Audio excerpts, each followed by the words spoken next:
Hello friends, welcome to my YouTube channel and you are watching Hrithik food bite. तो आज मैं आपके लिए ऐसे इंटरेस्टिंग रेसिपी लेके आया हूँ जो ना तो आपने कभी खाई होगी, देखी जरूर होगी, सुनी भी होगी, लेकिन खाई नहीं होगी। तो आज हम जो रेसिपी बनाने जा रहे हैं उसका नाम है आलू पनीर बर्ड नेस्ट। इस वीडियो को देखने के बाद इस रेसिपी घर पे जरूर ट्राई करें, ये बहुत ही टेस्टी बनती है। आप जिसको भी खिलाएंगे वो आपकी तारीफ करेंगे। ऐसे ही मोर इंटरेस्टिंग रेसिपीज के लिए प्लीज मेरे चैनल को सब्सक्राइब करें, मेरी वीडियो को लाइक करें, कमेंट करें। आज इस रेसिपी में जो इंग्रेडिएंट यूज होने वाले हैं, मैं boiled potatoes, vermicelli, red chilli powder, coriander, cornflour, maida, grated paneer, salt and garlic powder. Friends, इन आलूओं को हम मैश कर लेंगे अच्छे से।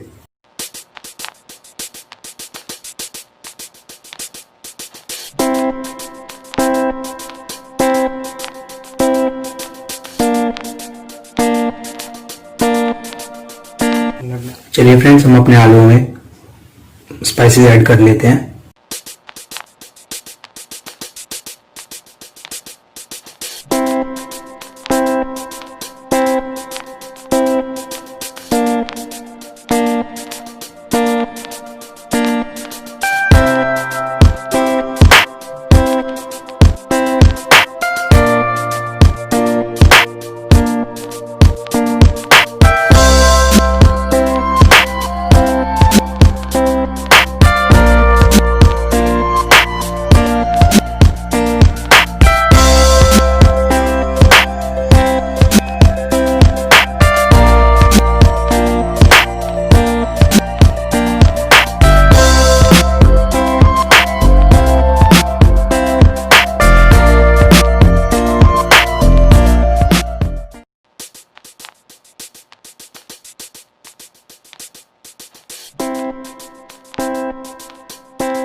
रखा है, ये कुछ नहीं, ये सिर्फ पनीर की बॉल्स हैं। आपको कुछ नहीं करना, पनीर को फ्राई नहीं करना, कुछ नहीं करना। आज आप पनीर लाओगे एंड उसका चूरा करके उसको छोटी छोटी उसके ऊपर रखो। ये रेसिपी